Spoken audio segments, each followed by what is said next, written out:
my guesty here. Just thought we might go out and chase a few squid today. There's nothing better than a feed of fresh squid, and so much catch and release fishing that we do. It's nice to take something home and certainly keep the wife and the kids happy, a fresh feed of calamari. Berkley have brought out some new squid jigs. These are called eggy squid jigs. And the great thing about these is they've got a power bait wrap that wraps around them, and they've got a really strong prawn scent. And at times when the water's really clear, you can work those squid jigs and the squid will come up and fade off, and that extra scent, I'm sure, is going to make the difference between a squid coming up behind and one that's really going to grab hold.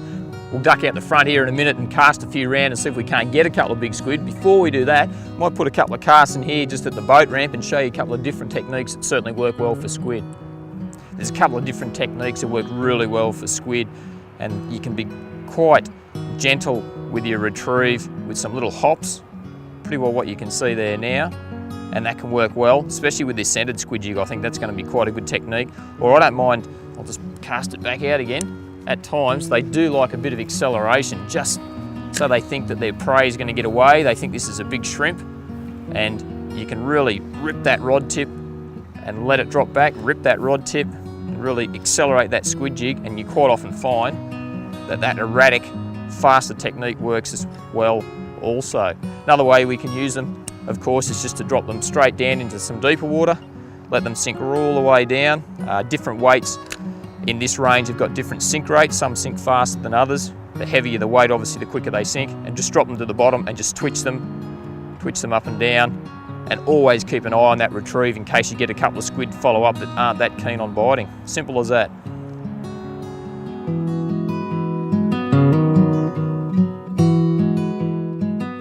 Bit of a light westerly blowing, nice and flat offshore. Great day to get out, even in the small boat today. We're in about, look at the Lorant Sounder here, about 6 metres of water over broken ground with big pieces of brown kelp, and that's certainly a great home for squid. Anywhere across the eelgrass, weed, kelp, reef structure, they love all of those areas. So simply a matter of casting out, let that jig sink down, use those techniques we spoke about back at the boat ramp, and hopefully we'll catch ourselves a squid. There's one other technique that we didn't talk about, which is the lazy man squid jigging. And what I've done is I've cast a little jig out the back on another rod, and one's grabbed it out the back there. So while I'm working one jig one side, I've got him on out the back here. So that's an easy way to catch yourself a squid. I've got a nice squid, I can see him there now. One thing we need to do, a pair of polarised sunglasses is really important, because quite often you'll get a school, or you might get one other big squid come up with that squid, and if you've got two jigs ready, if you're a bit ambidextrous or a bit excited like I get, you can cast another jig out and catch two at once. So here he comes now, we'll swing around. It's a nice green-eyed squid coming in on that little jig. So I guess what that does accentuate is the fact that really there hasn't been a lot of action. It's just that bit of a westerly has been bobbing that jig along close to the surface actually, and that scent has made the difference. And that squid's come up, he's thought that looks all right, he smelled it, and he's climbed straight on it. And there we go.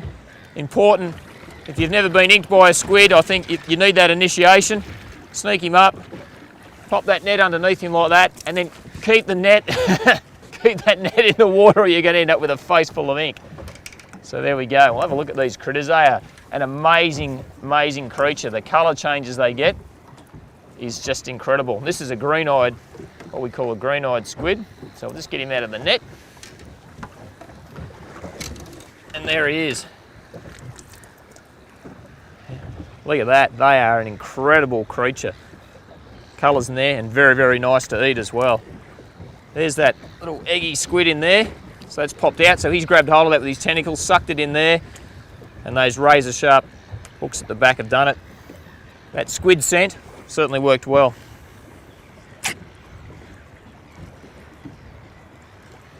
All right, well that's a start of dinner.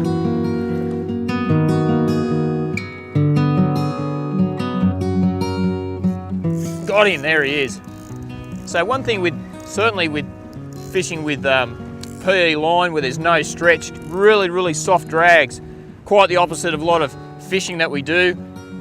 You need a rod with a fair bit of tip in it, because those tiny little hooks are only just into the tentacles of the squid, and it's really easy to tear those jigs out. So it's all about being gentle, nice and soft. You've got plenty of time. Squid's not going to do you in on anything. But the worst thing that happened, a big kingfish might come up and smash it off the surface or something. But take your time, sneak him in. Pretty easy, net under there again. Oh no, he just shot something into the boat. That's a defense mechanism is what I was going to say for squid and for, turn that GPS off. And speaking of the GPS, what I've done here, this is a big area. It all looks very, very similar. So it's important to use the GPS. We've located that ground with our sounder, push the waypoint button twice, mark that waypoint button because they will hang in areas. So that's just a little alarm going off telling me I'm in my right spot. And I'm definitely in the right spot because we're catching squid.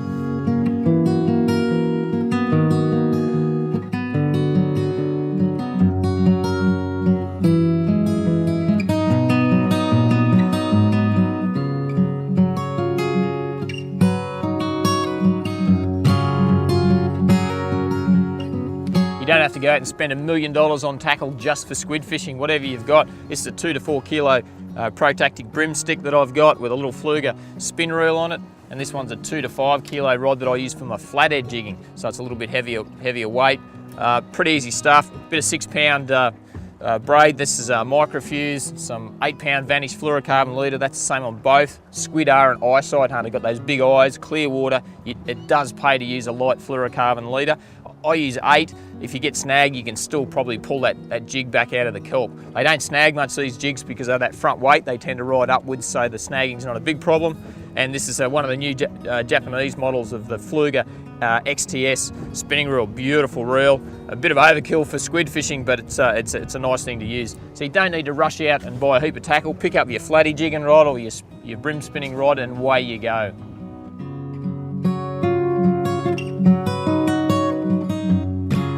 Okay, we're back at the ramp. One thing we do need to do is clean our squid. Let's have a quick look at the simplest and easiest way to get them ready to eat. Well, we've done the job. We've tried these new scented squid jigs out and they've worked really, really well. Time to clean them. Pretty simple stuff to clean them. Okay, I think the camera can see me there now. Your finger and your thumb underneath that winged section, pull that off and take that outside skin section off. So we'll just slide that down. And that pretty well gets rid of all that skin and those wings, so you end up with that white tube straight away. Give that to the pelicans. Pull the head section out. Helps if you're near the water there somewhere. And then I like the legs to eat, so it's just a matter of pulling that eye section and gut section away, and that leaves you with the tentacles. Get rid of the head. There's also the beak, and just pop the beak off. And that, don't need to worry about the skin on there. That'll cook up really, really nicely, so hang on to that bit. And that really just leaves us with our tube. As I said, plenty of water's good because there's still ink inside. You can see that dark colour inside there. Plenty of ink in there, so we'll just get rid of some of that ink. Wash that out in the water. Okay. Next section is, if you've ever seen a cuttlefish backbone floating around on the top, or people use them for budgerigars for their beaks and things. Squid have got a similar thing, a long plastic-like section that runs down the length of their tube. Stick your finger in underneath that section. You can see it poking up there now, that's that clear bit. Simply pull on that and pop, out that comes. That's that section there. Okay, so now we've got our nice soft squid tube. Get your thumb, hold the squid tube upside down, get your thumb, push it in there like that. You can see it's rolling up over my thumb. Keep pushing. Slide your thumb out and just simply turn that squid inside out with your fingers. There we go. Take the rest of the innards away in the ink sac. Give that to the pelicans as well. Give it a bit of a wash and a clean up. And that's it. That's a really, really simple way and the easiest way to clean your squid. Now, if you want to stir fry it, you can simply open that tube back up with a knife, or, of course, if you want to make your calamari rings, there's our tube. Just simply cut them into the sizes that you like. And a little tip, get yourself a kiwi fruit, cut your squid up into whatever size you want, throw it into a bag, mash a whole heap of kiwi fruit over it. Kiwi fruit is an alkaline, and that enzyme, that alkaline enzyme will start to break the squid down and tenderise it. Don't leave it too long, don't leave it overnight, it'll dissolve the squid. Probably about 3 hours before you're going to cook it. Wash the kiwi fruit off. Any way you want to do it, battered, crumbed, just simply fried with a bit of flour, or stir-fried squid's fantastic tucker, and away you go. Awesome stuff. If You've been watching Fishing the Edge, and I'll get back to the dirty work. Catch you next time.